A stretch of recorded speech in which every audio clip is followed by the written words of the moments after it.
Welcome to the Cool Explorations podcast and radio program with your host, Tony Peters. I hope you'll enjoy today's segment. That's his desire for us. So these are the kinds of things that I get to see, and they inspire me, they encourage me, and I want to see more of it because this is what's going to change the next generation and the next generation and the next generation. Because a lot of people don't realize these are generational patterns that are being passed down. And they're passed down in a number of ways. Even though they're spiritual, they get transmitted and conveyed through us and our communication, through the things that we attend to, the things that we don't attend to, the things that we say, whether we're intentional or not. That's how these things get passed on in our culture. Culture is not just what we eat, right? It's not just the Yeah. music we listen. It's how we think, it's how we love, it's how we live. And we get to be intentional about that. Yeah, and it's amazing to see and realize, you have an impact on your kids and a great impact. And kids pick up on a lot more than what you think they pick up on. That is something any parent who pays attention to their children will tell you, is that, yeah, your kids pick up on so much that you don't think that they're picking up on. And that carries on with anxiety issues as well. And I know with my own daughter, if I'm anxious, her anxiety is definitely higher. And so it does. It is this generational thing, like you say. Whereas it's like if you try and bring that healing in, and you even when if you check yourself, uh, then you can be like, oh, okay, maybe she's feeling anxious because I'm feeling anxious, and because I've been anxious about this thing. And when you really start looking at it in retrospect, then you can be like, oh, okay, maybe I should be fixing this. And then my daughter might, or my son or whatever, might be better in terms of this as well. And to just look for those places of understanding and connection. It makes a difference, Tony. It makes a difference. I was I was just thinking about mental health and preparing for this talk, and I was remembering back in when I transitioned schools, and one of the reasons why I transitioned schools is because I was gifted. I was doing really well in school, and math was one of those subjects that I was really excelling in. And when I got into the new school, I couldn't I couldn't function.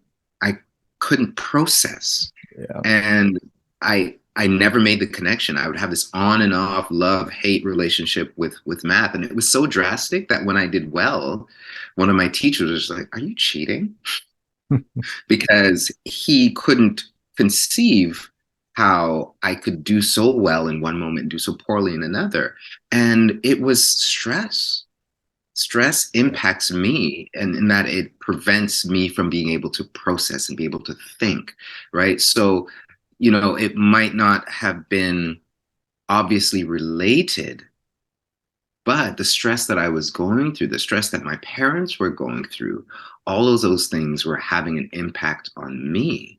So Yeah. the beauty of this is as we learn and as we heal, as we grow, it automatically, it symbiotically impacts our children, right? So Yeah. it's all connected, and we get to be intentional about that.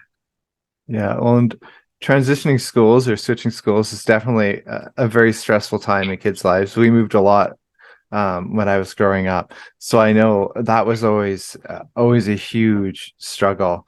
Was that, and I hated new situations. That was part of my OCD and my what I now understand as PTSD from my childhood. And it's just I don't even to this day like new situations. And so we can think about it and be like, okay, when we move our kids to a new school, it's a brand new situation and it's no different than us starting a brand new job.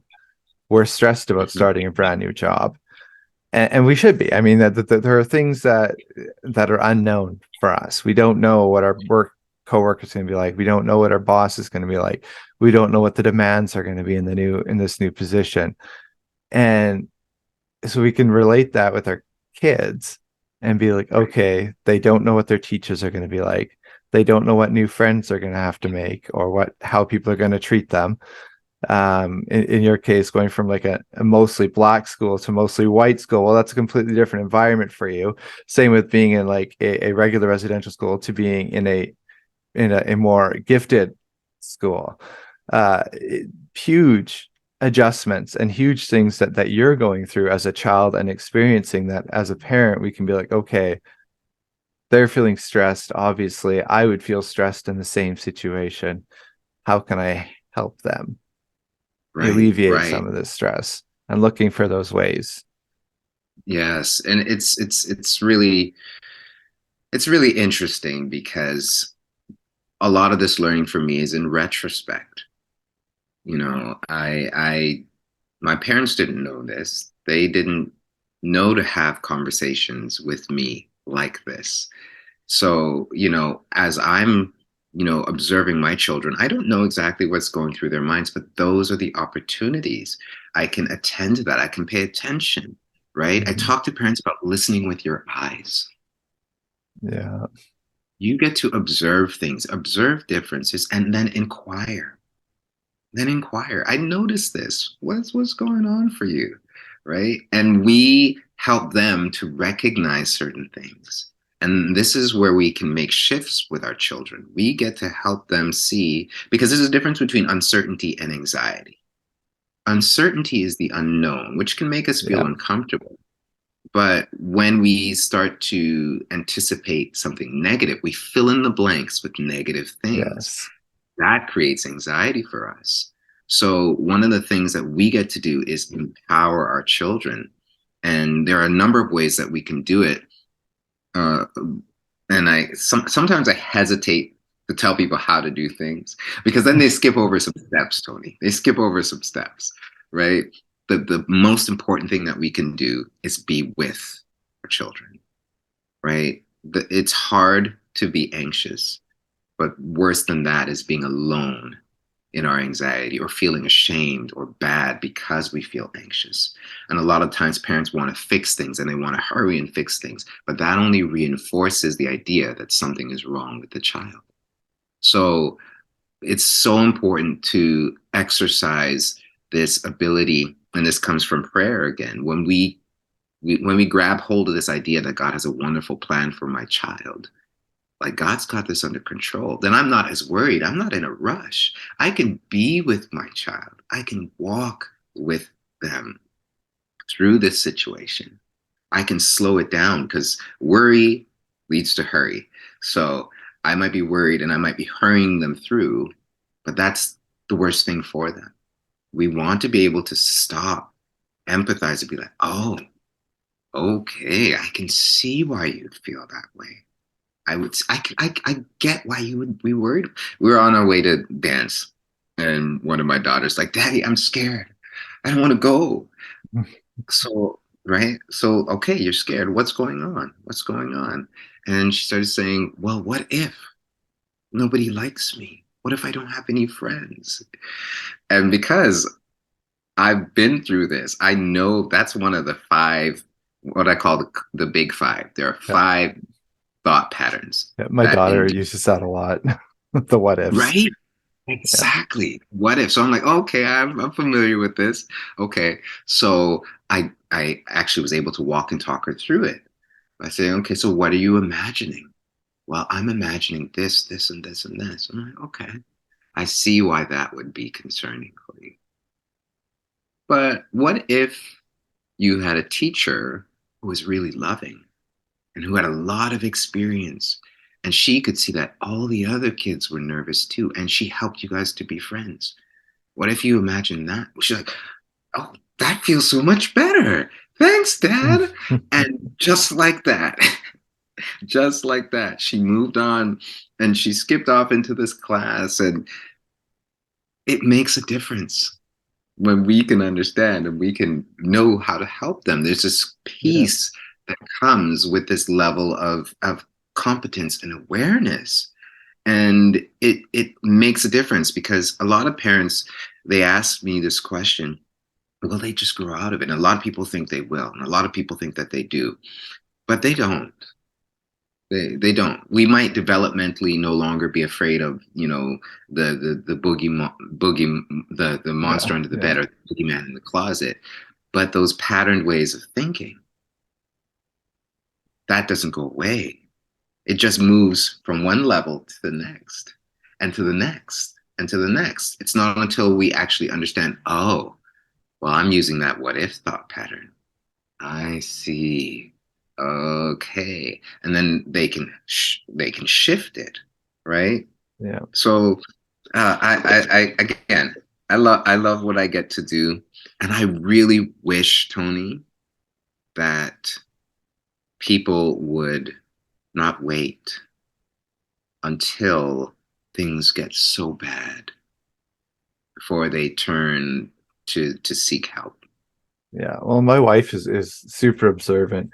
So when you say you can see like with your eyes, it's like, yeah, my wife will look and she'll be like, what's wrong? Even with me, she'll do that. But and with our kids, and oftentimes our kids be like, oh, well, nothing, no, it's fine. My wife's like, no, there's something clearly wrong. Mm. You need to vocalize it. Tell me what's going on, and that's the way of helping them process what is going Hmm. on in their own mind. And then you, as a parent, can understand it. And again, my wife is way better at it than I am. She's just very, very good at that. And probably from dealing with me for so many years, she's just learned how to be that way with the kids. And when my daughter uses those what ifs, she is like, okay, well, maybe you should start thinking about this from a positive light. What are some, and like you say, the what if this? And my wife usually doesn't use the what if, but she's like, usually, okay, so what are some good things that might happen? And that's the exact same kind of thing that you're talking about. The what, using that what if, like these positive things happen instead of this Right. negative. Right. Um, These alternative possibilities. And it's Philippians 4 that talks about this. Whatsoever things are good, lovely, of good report. If there's virtue, if there's praise, think on these things. These, we want to make it a habit, right? We want to make it a habit to shift our thoughts from the negative possibilities to the positive ones. And it is a skill mhm. that we get to teach as part of and we do this every day. We have opportunities every day to do this. And there's this parallel process I find with parents, and I find it for myself too. It's a blessed burden to have a struggle because we can relate on a level that other people can't. We can relate not just to say, okay, how difficult this is, but we can also relate to say, okay, well, this is how I can be helpful. This is what helped me, and it might not be the exact same. However, I, the the beauty of peace, patience, it's a healing balm. And when Yeah. we learn to receive that from God, and when we learn to be that way with ourselves, we can be that way with our kids. And it's so good. It's so good for us. And it's so good for them. It's a beautiful thing. Well, and that ties in with the fruits of the spirit.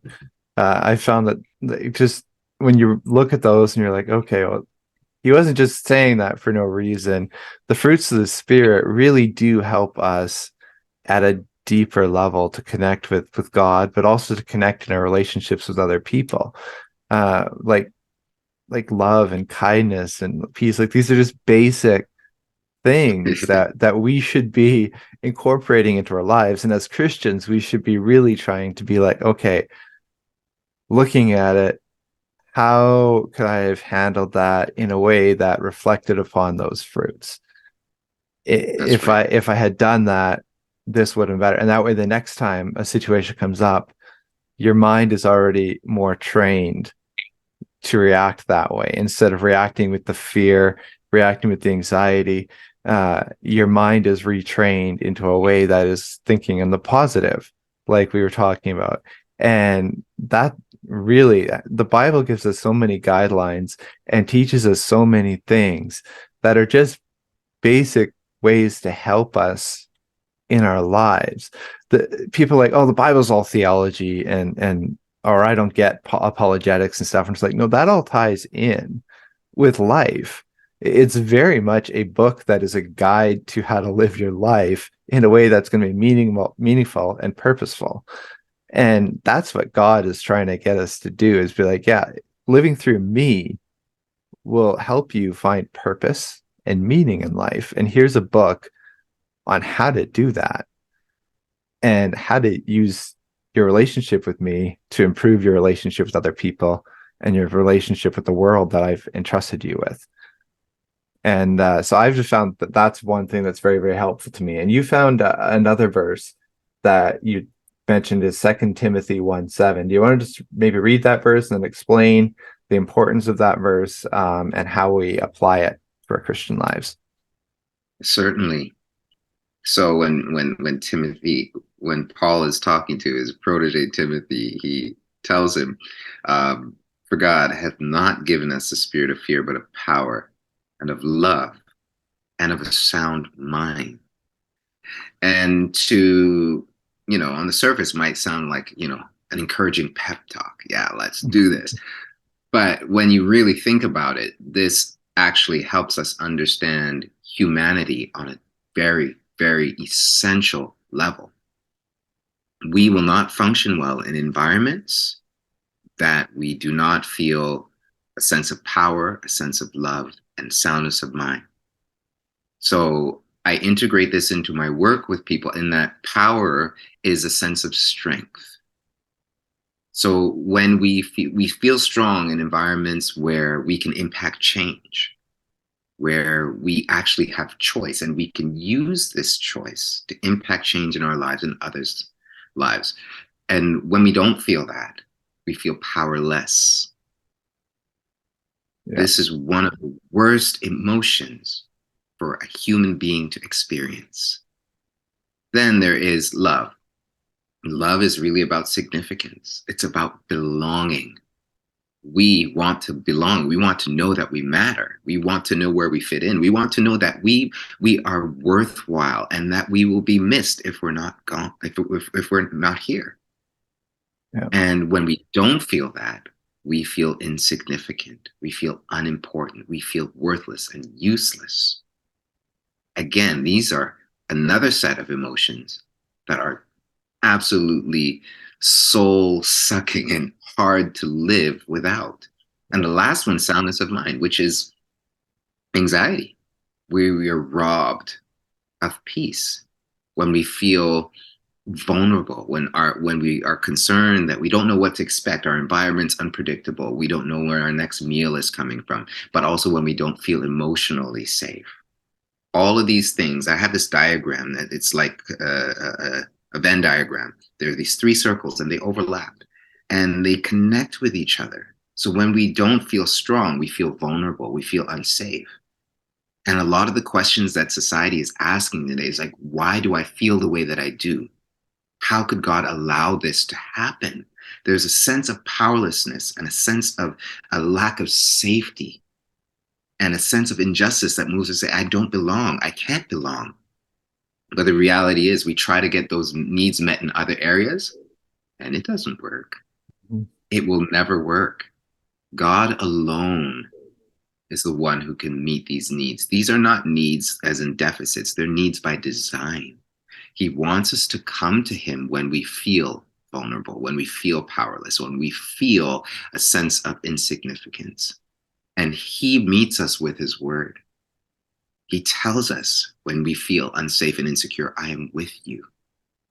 His word is life and it changes us. When we feel powerless, he says, my strength is made perfect in your weakness. I have a plan for you. I will care for you. When we feel we don't belong, he says, you belong to me. yeah, I am yours and you are mine. his word reaches us in a place that is so deep that it is a spiritual thing that only his presence can meet, Yeah. because the world is an unsafe place. Yeah. And it, it, I think that it, ties into our suicide rates, why they're so high right now, as well as our divorce rates. Why those are so high right now is people feel powerless and they don't know how to cope and right? manage with Yeah. that And feeling. we expect other people and things to meet these needs for Yeah. us. Your wife, your husband, your child, all of that stuff, they can't meet that need. And it's unfair to put that expectation on them. They're going to fail. They are not enough. It's unfair to put that expectation on ourselves. We are not enough. I cannot be everything to my wife. I cannot be everything to my child. No, that's God's job.